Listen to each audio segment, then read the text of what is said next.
चलते हैं श्रीमद् भागवत महापुराण। जैसे पूरा भोजन पाना हो ना, तो थोड़ी चटनी भी चाहिए, थोड़ी सब्जी भी चाहिए, तो हर चीज तुम्हें दे रहे हैं। वृंदावन महिमामृत महापुरुषों के वचन, और अब भरपूर भोजन पाओ, भगवान की लीला कथा। वेणु गीत आज है, बड़ा मंगलमय, श्रवण मात्र से भगवान के चरणों का प्रेम प्रदान करने वाला। इसी वेणु गीत के एक इस श्लोक ने श्री सुखदेव जी को ब्रह्म चिंतन से हटाकर श्री कृष्ण चिंतन में लगा दिया। बरहापीडम नटवर बपू, ये इसी वेणु गीत का है। इत्थम सरत स्वच्छ जलम पद्माकर सुगंधिना न्यविशद वायुना वातम सगो गोपालकोच्युतः कुसुमित बनराज सुष्मि भृंग द्विज कुल घृ घोष्ट सरहा सरीन महींद्रम मधुपति रवगाह चारयन गाह सह पशुपाल बलश्चुकूज वेणुम। शरद ऋतु है, छिटिक चांदनी, बड़ा ही सुंदर वन वृंदावन, और चांदनी, निर्मल जल, जिधर देखो वायु सुगंध लेकर के, ऐसे पराग युक्त जल थल में कमल खिले हुए हैं, ऐसी लताएं हैं कि वायु उनको स्पर्श करके जब बहती तो सुगंध ही सुगंध। भगवान श्री कृष्णचंद्र जो ऐसे वन की अद्भुत शोभा देख करके अपने अधरों पर वंशी विराजमान करके नाद करते हैं। जिधर देखो उधर कहीं मयूर नृत्य कर रहे हैं, कहीं भौरे गुंजार कर रहे हैं, कहीं कोकिला गूंज रही है, दिव्य सरोवर नदियां। भगवान ने बड़ी मधुर बंसी तान छुई। भगवान की बंसी क्या है? विश्व विजय करने वाली है। जहां काम ना चलता था तीर और कमानों से, विजय नटवर की वहां होती थी मुरली की तानों से। गजब की बांसुरी बजती थी वृंदावन बसैया की, करो तारीफ मुरली की या मुरलीधर कन्हैया की। अद्भुत, जहां प्रेम बीज का राधा राधा उच्चारण किया, संपूर्ण वृंदावन प्रेममय हो जाता। श्री कृष्ण की वंशी ध्वनि क्या, मानो भगवान के प्रेमाकर्षण का बीज हो। विकल हो जाते थे, जड़ द्रवित हो जाते थे। एक गोपी हाथ जोड़कर बोली, नंद नंदन तुमसे प्रार्थना है, जब मैं भोजन बनाऊं तब तुम बंसी मत बजाना। बोले तेरे भोजन बनाने के समय यदि मेरी बंसी बजेगी तो तुझे क्या परेशानी होगी? बंसी सुनते हुए भोजन बनाना। नहीं, लकड़ियां गीली हो जाती हैं, सूखी लकड़ियां द्रवित हो जाती हैं। सर्वाश्चर्य में भगवान है। भगवान के मिलन की प्रबल आकांक्षा बंसी जगाती है। गोपियों का हृदय परिपूर्ण हो जाता, सब जड़वत हो जाती, जो जहां है जैसे। एक दिन बहुत सी प्रेममयी ब्रज गोपियां एकत्रित हुई और आपस में वंशी के प्रभाव का वर्णन करती है। तद्वर्णयितु मारब्धा स्मरन्त्यः कृष्ण चेष्टितम् नासकन् स्मरवेगेन विक्षिप्त मनसो नृप बरहापीडं नटवर बपुः कर्णयो कर्णिकारं बिभ्रदवासः कनक कपिशं वैजयन्तीं चमालां रंध्रान् वेणोरधर सुधया पूरयन् गोप वृन्दैर् वृंदारण्यम स्वपद रमणम प्राविशद्गीत कीर्ति इति वेणुरवं राजन् सर्वभूत मनोहरम श्रुत्वा ब्रजस्त्रियः सर्वा वर्णयन्त्यो भिरे भिरे।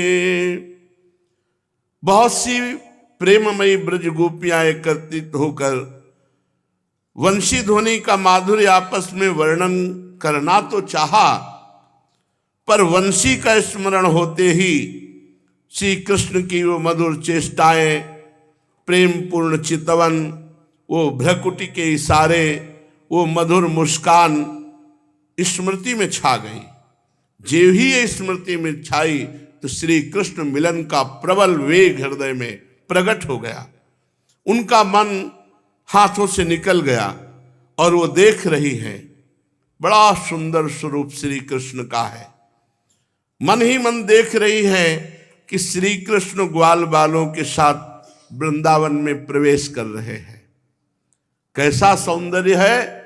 बरहा पीडम नटवर बपु, सिर पर बरहा कहते हैं मोर को, मोर का मुकुट धारण किए हुए है, कानों पर कनेर के पीले पीले पुष्प है, शरीर पर दिव्य सुनहला पीतांबर, गले में 5 प्रकार के सुगंधित पुष्पों की माला, वैजयंती माला।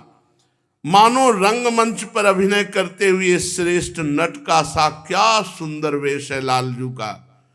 और ऐसे सुंदरता के सागर ओठों पर अधरामृत पर बंसी विराजमान करके बंसी बजाते हुए उनके पीछे लोकपाल जैसे भगवान का यश गान करते हैं, ऐसे सखागण भगवान की कीर्ति का गान कर रहे। वैकुंठ से भी सर्वश्रेष्ठ वृंदावन भगवान के चरण चिन्हों से अत्यंत परम पावन, अत्यंत महामहिम। परीक्षित इति वेणुरवम राजन सर्वभूत मनोहरम, ये वंशी ध्वनि क्या है। सर्वभूत के मन का हरण करने वाली, चाहे वो जड़ हो चैतन्य हो। गोपियां उसे सुन सुन करके तन्मय हो गई, भाव में श्री कृष्ण का आलिंगन कर रही है। फिर हिम्मत की और एक गोपी बोली, अक्षणताम फलमिदं न परम विदामः सख्यः पशूननु विवेशयतोर्वयस्यै वक्त्रं ब्रजेश सुतयोरनुवेणुजुष्टं यैर्वा निपीत मनुरक्त कटाक्ष मोक्षम नूत प्रवाल बरहस्त बकोत्पलाब्ज मालानुप्रक्त परिधान विचित्र वेशो मध्ये विरेज तुरलम पशुपाल गोष्ठ्याम रंगे यथा नटवरो क्वच गायमानो गोप्यः किमाचरदयं कुशलं स्म वेणुर दामोदराधर सुधा मपि गोपिकानां भुंक्ते स्वयं यद वसिष्ठ रसं हृदिन्यो हस्यत्वचोष्टुमुचुस्तरवो यथार्या।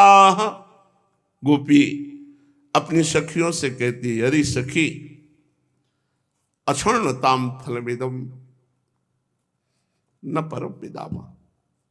ये आंख वालों की आंखें धारण करना, उनकी सफलता आंखों की बस यही है कि एक बार इनको देख ले, एक बार भगवत साक्षात्कार हो जाए।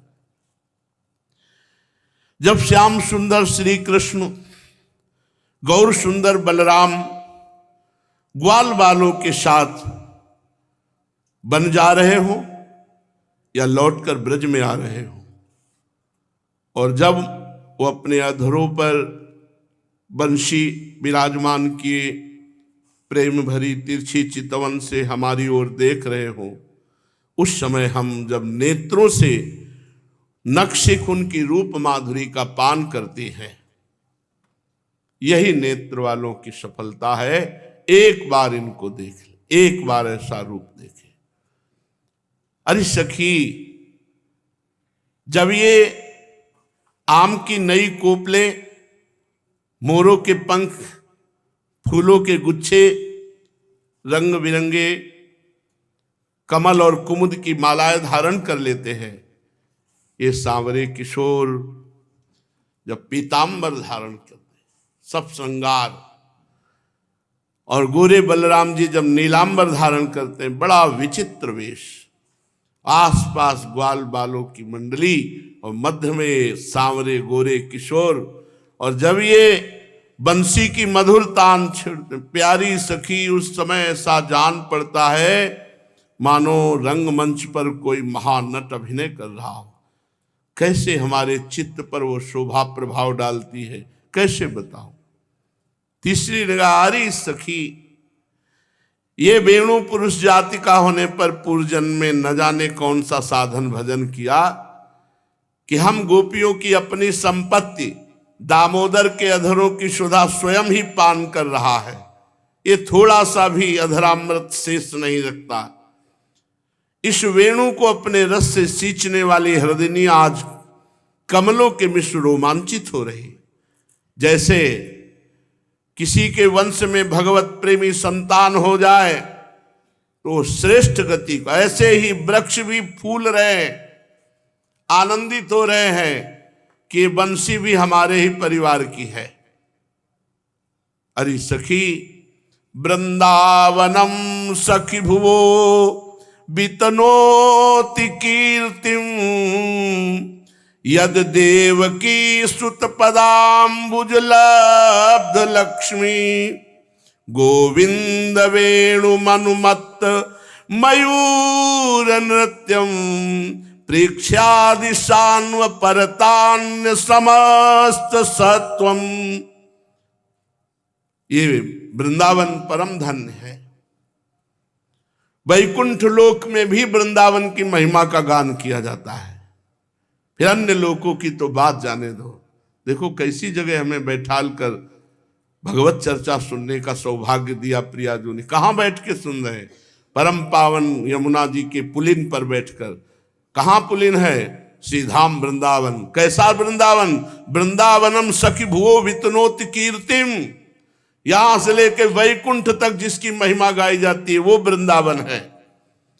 ये यशोदानंदन श्री कृष्ण के चरण कमलों से चिन्हित सखी, जब ये श्री कृष्ण अपनी मुनिजन मोहिनी मुरली बजाते हैं तो वंशी ध्वनि सुनकर मोर मतवाले होकर ताल पर नृत्य करने लगते हैं। जब ये वंशी बजाते हैं तो पर्वत की चोटियों पर विचरने वाले पशु पक्षी चुपचाप शांत होकर खड़े रह जाते हैं, मानो कोई मुनि हो, और अपने कानों के दोनों से भर भर करके भगवान की बंसी ध्वनि का पान करते हैं। अरे सखी, धन्या स्म मूढ़ मतयोपि हरिता या नंद नंदन मुपात्र विचित्र वेशम आकर्ण वेणुरणितम सह कृष्ण सारा पूजाम दधुर विरचिताम प्रणयावलोकै कृष्णम निरीक्ष वनितोत्सव रूपशीलम श्रुत्वा च तत्क्वणित वेणु विचित्र गीतम देव्यो विमानगतयः स्मरनुन्सारा भ्रस्यत् प्रसून कबरा मुमुहुर्विनिव्यः। अरे सखी, ये मेरे प्राण वल्लभ श्री कृष्ण जब विचित्र वेश धारण करके बांसुरी बजाते हैं तो ये मूढ़ बुद्धि वाली हिरनिया ये वंशी की तान सुन करके अपने पति कृष्ण सार मृगों के साथ नंद नंदन के पास चली आती हैं और अपनी प्रेम भरी बड़ी बड़ी आंखों से उन्हें निहारने लगती हैं। निहारती क्या है सखी? मुझे तो ऐसा लगता है अपने कमल के समान बड़े बड़े नेत्र श्री कृष्ण के चरण कमलों पर न्यौछावर कर देती है।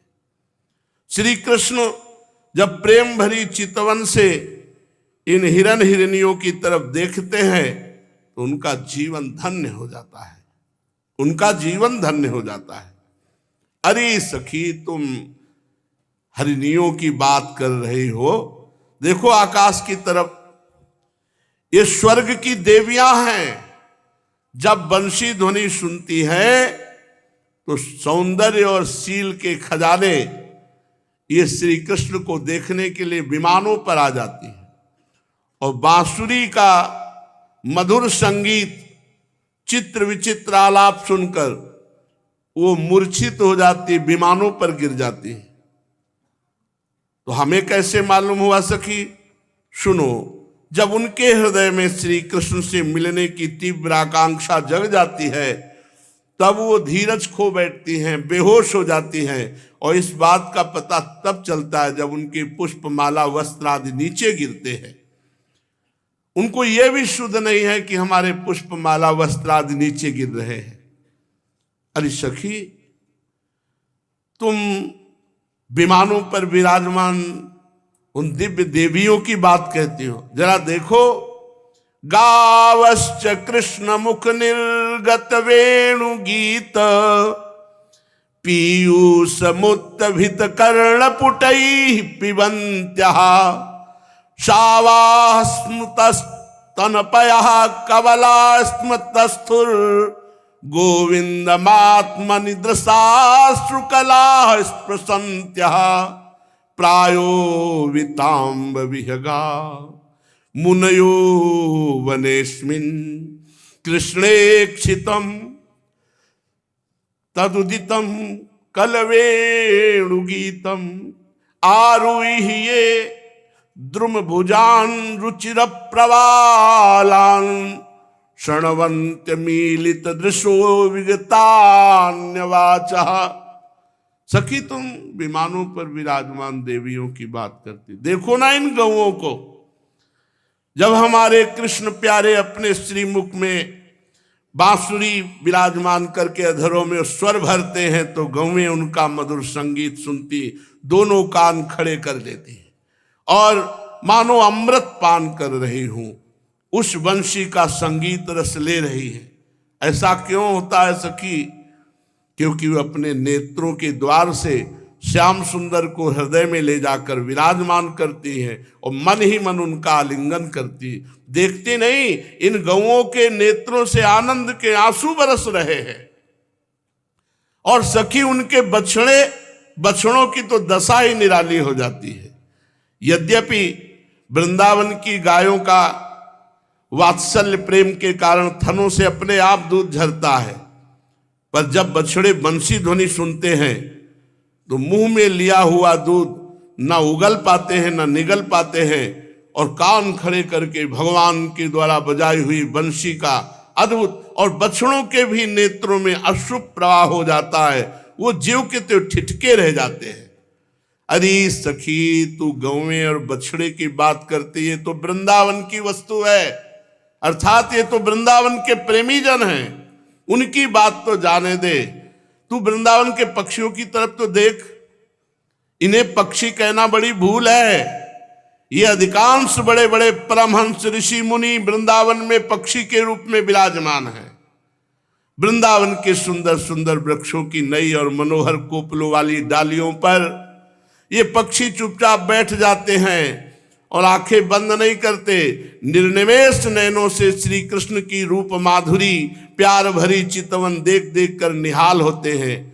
कानों से कोई अन्य शब्द नहीं सुनते, केवल भगवान की मोहिनी वाणी और बंसी ध्वनि सुनते हैं। नेत्रों से केवल भगवान के रूप का पान करते हैं। कितना जीवन धन्य है वृंदावन के पक्षियों का। अरे सखी, नद्यस्तदा तदुपधार्य मुकुंद गीत मावर्त लक्षित मनो भवभग्न वेगा आलिंगन स्थगित मूर्मि भुजैर्मुरारेर गृह्णन्ति पादयुगलं कमलोपहारा दृष्ट्वा तपे ब्रजपशून सहरामगोपै संचारयन्तमनुवेणु मुदीरयन्तं प्रेम प्रबद्ध उदितः कुसुमावलीभिः सख्युर्व्यधात स्ववपुषाम्बुद आत्पत्रम्। सखी तुम देवियों की बात करती हो, गौओं की बात करती हो, पक्षियों की बात करती हो, अरे तो चेतन है। देखो यमुना जी की तरफ देखो, इनमें जो भंवर दिख रही है ना, ये श्याम सुंदर के मिलने की तीव्र आकांक्षा उनके हृदय में हो रही, ये बता रही है। देखो यमुना का प्रवाह रुक गया बंशी ध्वनि सुनकर। प्रेम स्वरूप श्री कृष्ण की बंशी का प्रभाव तो देखो देखो, यमुना जी अपने तरंग रूपी हाथों से कमल के फूल लेकर भगवान श्री कृष्ण के चरणों में उपहार भेंट कर रही, और ऐसा लगता है मानो आलिंगन कर रही है, मानो उनके चरणों पर अपना हृदय न्यौछावर कर रही। अरे सखी, ये यमुना जी तो हमारे वृंदावन की वस्तु है, ये हमारे वृंदावन के सब प्रेममय हैं। तनिक इन बादलों को तो देखो, जब वे देखते हैं कि ब्रजराज कुमार श्री कृष्ण बलराम जी ग्वाल बालों के साथ धूप में गौएं चरा रहे हैं और बांसुरी बजा रहे हैं, तब बादलों के हृदय में प्रेम उमड़ता है और वे ऊपर आकर श्याम घन के ऊपर छाता बन करके, कहीं धूप न लग जाए प्रभु श्याम सुंदर को। इतना ही नहीं सखी, वे श्याम घनश्याम के ऊपर नन्ही नन्ही फुइयों की वर्षा करते हैं। ऐसा जान पड़ता है उनके ऊपर सुंदर सुंदर श्वेत कुसुम चढ़ा रहे हैं। नहीं नहीं सखी, कुसुम नहीं, वो मानो अपना जीवन चढ़ा रहे हैं, अपने आप को न्यौछावर कर रहे हैं। अरि भटु पूर्णा पुलिंद उरिगाय पदाब्ज राग श्री कुंकुमेन दयिस्तास्तन मंडितेन तद्दर्शन स्मर रुजस तृण रुषितेन लिम्पन्ते आनन कुचेषु जहुस्तदाधिम हंताय मद्रिरवला हरिदास वर्यो यद राम कृष्ण चरण स्पर्श प्रमोदः मानम तनोति सहगो गणयोस्तयोर्यत् पानीय सूयवस कंदर कंदमूलै गा गोपकैरनुवनं नयतोरुदार वेणु स्वनैः कल्पदैस्तनुभृत्सु सख्यः अस्पंदनं गतिमतां पुलकस्तरूणां निर्योग पास कृत लक्षणयोर्विचित्रम् एवं विधा भगवतो या वृंदावन चारिणः वर्णयन्त्यो मिथो गोप्यः क्रीडास्तन्मयतां ययुः। अरे भटू, हम तो वृंदावन की इन भीलिनियों को ही धन्य और कृतकृत्य मानती हैं। ऐसा क्यों सखी? इसलिए कि इनके हृदय में बड़ा प्रेम है। ये जब हमारे कृष्ण प्यारे को देखती है ना भीलिनियां, तो इनके हृदय में भी श्री कृष्ण के आलिंगन की इच्छा जाग उठती है, इनके हृदय में भी प्रेम की व्याधि लग जाती है। उस समय क्या उपाय करती हैं ये भी सुन लो। हमारे प्रीतम की प्रेसी गोपियां अपने वक्षा स्थल पर जो केसर लगाती है, और जब वो श्याम सुंदर के चरण वक्षा स्थल पे लगाती तो चरणों में केसर लग जाती है, और जब श्याम सुंदर नंगे पैर वृंदावन की भूमि पर चलते तो घास पत्तों में चरणों में लगी हुई केसर लग जाती है। तब ये भीलिनिया प्रेम व्यथित हृदय को शीतल करने के लिए चरणों में लगी हुई जो केसर, वो जो घास में लग गई थी, उसे उठाकर अपने हृदय से लेपती है, तिनकों से छुड़ाकर अपने मुखमंडल पर वक्षा स्थल पर लगाती हैं। इस प्रकार वो अपने हृदय की प्रेम पीड़ा शांत करती है। अरे गोपियों, जरा देखो गिरिराज गोवर्धन को, ये भगवान के भक्तों में सबसे श्रेष्ठ है। हंताय मद्र रबला हरिदास वर्यो यदि राम कृष्ण चरण स्पर्श प्रमोदा। देखो ना, देखो ये गिरिराज जी कितने प्रफुल्लित हो रहे हैं। इसका कारण क्या है सखी? ये हमारे प्राण वल्लभ श्री कृष्ण नयनाभिराम बलराम के चरणों का स्पर्श प्राप्त करते हैं। गिरिराज जी की सराहना कौन कर सकता है? क्योंकि ये भगवान के सखा और गौओं का बड़ा सत्कार करते हैं। स्नान पान के लिए जल देते हैं, गौओं के लिए सुंदर हरी हरी घास देते हैं, विश्राम और खेलने के लिए सुंदर कंदराएं देते हैं और पाने के लिए कंदमूल फल देते हैं। वास्तव में धन्य है गिरिराज जी महाराज। अरे सखी, इन सांवरे गोरे किशोरों की तो गति ही निराली है। ये जब सिर पर नोना बांधते हैं ना, नोना जो गाय के पीछे पैरों में लपेटकर फिर दूध दुहा जाता है, और कंधे पर गाय को पकड़ने वाली रस्सी फंदा, और एक वन से दूसरे वन की ओर जब सखाओं के साथ अधरों पर बंसी बजाते हुए जाते हैं ना, तो मनुष्यों की तो बात ही क्या, चेतन पशु पक्षी की बात ही क्या, जड़ भी प्रेम विह्वल हो जाते हैं। उसी देश में हम वास करते हैं जहां की चर्चा हो रही। अचल प्रेम युक्त हो जाते, जड़ प्रेम युक्त हो जाते। चैतन्य की तो बात क्या, जादू भरी बंसी का क्या चमत्कार सखी सुनाऊं। परीक्षित वृंदावन बिहारी भगवान श्री कृष्ण ऐसी ऐसी एक नहीं अनेक लीलाएं करते हैं। गोपियां प्रतिदिन आपस में उन्हीं लीलाओं का गान करती हुई भगवान में तन्मय रहती हैं। हर गोपी के हृदय में श्री कृष्ण स्फुरित हो रहे हैं, हर गोपी के हृदय में भगवान दर्शन दे रहे। अब बड़ा गूढ़ प्रसंग है चीर हरण लीला। यह है सन्यास लीला। बिना देहाभिमान नष्ट हुए, बिना देह भाव का त्याग किए कोई भगवान श्री कृष्ण की लीला में प्रवेश नहीं कर सकता। पांचों भूले देह शुद्धि, छठे भावना रास की। ये देह शुद्धि विस्मरण देह अध्यास का सन्यास है। हेमंत ऋतु है, गोपियां मार्गशीर्ष में नंद बाबा के ब्रज की कुमारियां कात्यायनी देवी की पूजा और व्रत करने लगी।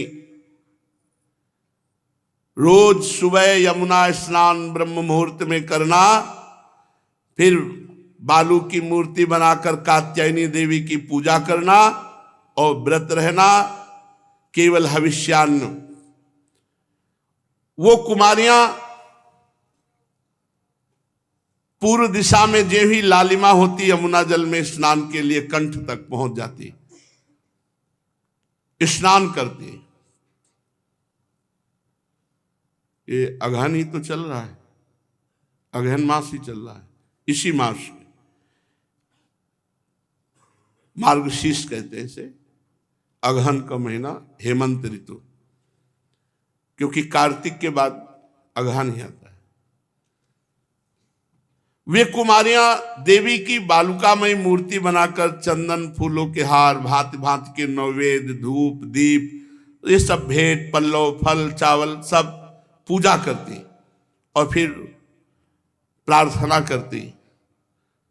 कात्यायनी महामाये महायोगिन्यधीश्वरी, हे कात्यायनी, हे महामाये, हे महायोगिनी, हे सर्वशक्ति समन्वित सबकी स्वामिनी, हम आपसे इस सेवा के बदले में, व्रत के बदले में एक फल मांगती हैं। और वो फल क्या हो? नंद गोप सुतम देवी पतिम में कुरुते नमः इति मंत्रम जपन्त्यस्ताः पूजाम चक्रुः कुमारिकः। सब कुमारी हैं, नौ किशोर अवस्था है और सब एक साथ जाती, किसी को ईर्ष्या नहीं है। भगवत मार्ग में ये नहीं होता, ईर्ष्या नहीं होती, सब एक साथ जाती, सबका एक ही उद्देश्य है श्री कृष्ण। सब प्रेम से यमुना स्नान करती हैं, पर एक त्रुटि है साधना में। अभी नौ किशोरी बच्चे हैं, सब निर्वस्त्र स्नान करते हैं, क्योंकि ब्रह्म मुहूर्त अंधेरा छाया रहता है, सब अपने अपने कपड़े उतारे निर्वस्त्र स्नान। ये साधना में त्रुटि है। धारा जी में निर्वस्त्र स्नान करना निषेध है।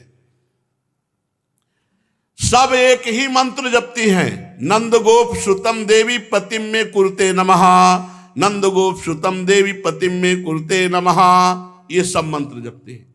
सब कात्यायनी महामाये महायोगिन्यधीश्वरी आराधना करती हैं। और सब कुमारियों के हृदय में एक ही बात है, नंद नंदन मेरे पति हों। सब प्राण न्यौछावर किए हैं नंद नंदन पर। महीना पूरा हुआ व्रत, पूरे महीने व्रत, कात्यायनी पूजा और नंद गोप सुतम देवी पतिम में कुरुते नमः, इस मंत्र का जप प्रतिदिन उषा काल में सब सखियां एकत्रित होती हैं और सब श्री कृष्ण का गुणगान करते हुए यमुना स्नान, फिर कात्यायनी देवी की पूजा, पूरा नियम है। और पास में ही कदम्ब का वृक्ष था, यमुना के पावन तट पर। वो अपने अपने वस्त्र से उतार के रख दिए। देखो यहां क्यों परमहंस जी कह रहे हैं, क्योंकि लीला विचित्र है, इसलिए पहले बता रहे कि है कौन। बोले सनकादि योगियों और भगवान शंकर आदि योगेश्वरों के भी परम गुरु ईश्वर हैं। उनसे गोपियों की अभिलाषा छिपी नहीं रही। कितने वर्ष के हैं भगवान इस समय? 6 और 7 के बीच में, क्योंकि 7 वर्ष की अवस्था में गिरिराज जी को उठाया है। अभी पूरे 6 के आगे भले हो सकते, 7 नहीं हुए। बालक है, वहां कोई दोष दृष्टि थोड़ी, पर ब्रह्म परमात्मा है। अब अपने प्रधान सखाओं को लिया जो सब ब्रह्म स्वरूप हैं, और उनकी आकांक्षा पूर्ण करने के लिए यमुना के पावन तट पर पहुंचे। सखाओं से कहा तुम सब उधर खड़े हो जाओ, दूर खड़े कर दिया और सब गोपियों के वस्त्र समेटे और कदम्ब के वृक्ष पर जाकर चढ़ के बैठ गए।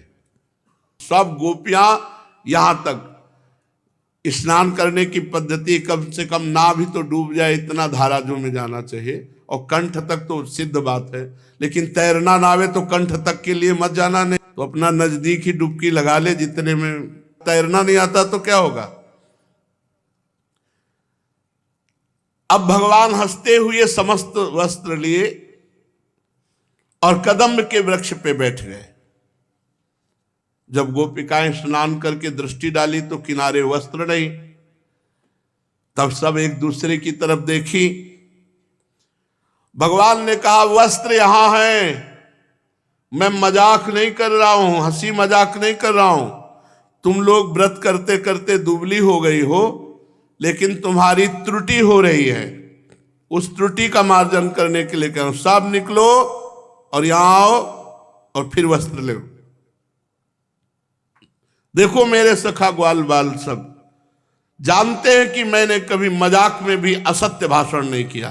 सुंदरियों, तुम कहती हो कि हम तुम्हारी दासी हैं, तो हमारी आज्ञा का पालन करो, सब बाहर निकलो और वस्त्र लो। भगवान की ये विनोद भरी बात सुनकर गोपियां तो प्रेम में डूब गईं। तनिक सकुचाकर एक दूसरे की ओर देखने लगी और बोली श्री कृष्ण की आज्ञा, इसलिए तुरंत सब बाहर निकलो। भगवान हंसी हंसी में उनके देह भाव का नाश कर रहे हैं। उनके विनोद से कुमारियों का चित्त भगवान में और न्यौछावर हो गया। ठंडा जल कंठ तक डूबी, शरीर थर थर कांप रहा था। उनमें एक ने कहा, रुको हम बात करते हैं। श्री कृष्ण, ऐसी अनीति मत करो। हम जानते हैं कि तुम नंद बाबा के लाडले लाल हो, हमारे प्यारे हो, सारे ब्रजवासियों के प्राण हो तुम, पर देख रहे हो ना हम जाड़े में ठिठुर रही हैं, हमारे वस्त्र दे जाओ। यहां श्याम सुंदर, श्याम सुंदर ते दास्यः करवाम तवोदितम देहि वासांच धर्मज्ञ नोचेद राज्ञे ब्रुवामहे। श्याम सुंदर, तुम जानते हो कि हम तुम्हारी दासियां हैं, तुम जो आज्ञा करोगे हम पालन करेंगे। तुम धर्म का मर्म भली भांति जानते हो, हमारे वस्त्र दे दो, नहीं तुम बाबा से शिकायत करेंगे जाके, नंद बाबा से। भगवान ने कहा कि कुमारियों, तुम पवित्र हो, तुम प्रेम से युक्त हो। देखो, जब तुमने कह दिया कि हम तुम्हारी दासी हैं तो हमारी आज्ञा का पालन करो, सब निकलो और अपने अपने वस्त्र ले जाओ। परीक्षित कुमारियां ठंड से ठिठुर रही थी, भगवान की बात सुनी, सब बाहर निकली। भगवान ने वस्त्र उठाए और कंधे पर रख लिए कि आज से तुम्हारा भार मैं स्वीकार करता हूं। देखो, ये बाहरी दृष्टि से मत देखना इस लीला को, बहुत उत्तम कोटि की देहातीत स्थिति पहुंचाने वाली लीला है। भगवान ने वस्त्र कंधे पे रख लिए और मुस्कुराते हुए बोले, गोपियों, तुमने जो व्रत किया था अच्छी तरह निभाया, पर वस्त्रहीन होकर यमुना में स्नान करने से तुम्हारी व्रत में त्रुटि हो गई, अपराध बन गया, यमुना जी का अपराध बन गया। अतः इस दोष के लिए हाथ जोड़ो, सिर पर लगाकर यमुना जी को प्रणाम करो, वरुण देवता को प्रणाम करो, अभी वस्त्र ले लो।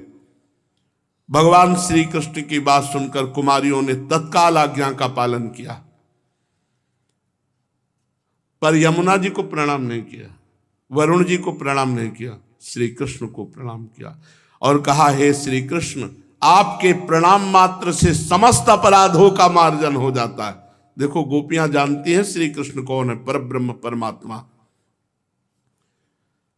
बहुत हृदय में करुणा भगवान श्री कृष्ण के हृदय में उमड़ी, पर गोपिकाओं के हृदय में तनिक भी रोष नहीं हुआ कि हमारे कपड़े हटा लिए और ऐसा ऐसा।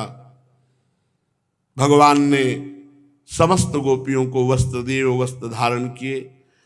अब वो सब भगवान की तरफ प्रेम भरी चितवन से देख रहे हैं। भगवान श्री कृष्ण ने कहा, तुमने जो हमारे चरण कमल स्पर्श करने की कामना से व्रत किया, तुम्हारे जीवन का एक संकल्प है श्री कृष्ण, तो मेरी प्रेयसी कुमारियों, तुम्हारी पूजा सफल हुई। मैं तुम्हारी अभिलाषा का अनुमोदन करता हूं, तुम्हारा संकल्प पूरा हुआ। जिन्होंने अपना मन प्राण तन मुझे समर्पित कर दिए हैं, उनके मन या इंद्रियां उनको कभी सांसारिक भोगों में नहीं ले जा सकती। ठीक जैसे भुने हुए या उबले हुए अन्न में अंकुरण नहीं होता, ऐसे मेरे साक्षात्कार किए हुए भक्त के हृदय में काम आदि दोष नहीं रहते। ऊसर बरसई तृण नहीं जामा, संत हृदय जिमि उपज न कामा। इसलिए कुमारियों, तुम सिद्ध हो गई, जाओ, अब तुम्हारा पांच भौतिक शरीर नहीं, ये चिदानंदमय है। आने वाली शरद ऋतु की रात्रियों में मेरे साथ विहार करोगी। हे देवियों, तुम्हारा व्रत पूरा हुआ, कात्यायनी देवी की आराधना पूरी हुई, तुम सब हमको प्राप्त करोगे आने वाली शरद रात्रि में अद्भुत रास। ये सच्चिदानंद घन भगवान की दिव्य मधुर रसमयी लीला, ये चिन्मय लीला है। ये सच्चिदानंदमय भगवान की चिन्मय स्तर में लीला हुआ करती है। प्राकृतिक भाव इसमें मत लगाना। भगवान की परमोज्वल दिव्य लीला, भगवान की स्वरूप भूता नित्य निकुंजेश्वरी वृषभानुनंदिनी श्री किशोरी जू और उनकी तदंग भूता प्रेममयी गोपियों के हृदय में प्रकाशित होती है।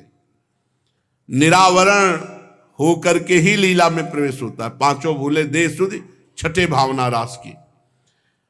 भगवान के जन्म कर्म सभी दिव्य हैं, परंतु ब्रज लीला इसमें सबका अधिकार नहीं। उसमें भी ब्रज निकुंज लीला ये तो और गुप्त, और उसमें केवल निकुंज लीला ये तो सहचरियों के साथ होने वाली दिव्याति दिव्य सर्वगृहितम है। इसलिए अंतरंग लीला है ये चीरहरण। इसे ये न समझा जाए, बाहरी बातों में न लाया जाए। ये भगवान की चिदानंदमय लीला का चिन्मय खेल है। जो भगवान के चरणों में समर्पित होते हैं, भगवान उसके देहाभिमान को गलित कर देते हैं। ब्रह्म नहीं, माया नहीं, नहीं जीव नहीं काल, अपनी हुई सुधि ना रही, एक रहे नंदलाल। भगवान की आज्ञा हुई, वस्त्र धारण करके सब कुमारियां भगवान श्री कृष्ण चरणों का नमन करके उनका ध्यान करते हुए भाव में डूबी हुई बड़े कष्ट से ब्रज में आए, प्रवेश किया। सारी कामनाएं गोपियों की पूर्ण हो गई। प्रिय परीक्षित, भगवान श्री कृष्ण और ये ब्रजवासी ये सब चिदानंद प्रकट हुए हैं। ये कोई पार्थिव देहधारी नहीं, सब चिदानंद है। इसलिए जब तक चिदानंद भाव नहीं आता, एक बार पूज्य श्री जयदयाल गोविंदका जी ने इन दो लीलाओं पर भाई जी से परामर्श किया कि चीरहरण लीला और रास लीला भागवत से हटा दी जाए, क्योंकि सांसारिक प्राणी ये जागतिक भाव वाले प्रपंची लोग ये इनके रहस्य को नहीं जानेंगे, तो उतना ही दो जितना जान पाए। तो भाई जी ने कहा यदि चीरहरण लीला और रास लीला हटा दी गई तो भागवत निष्प्राण हो जाएगी।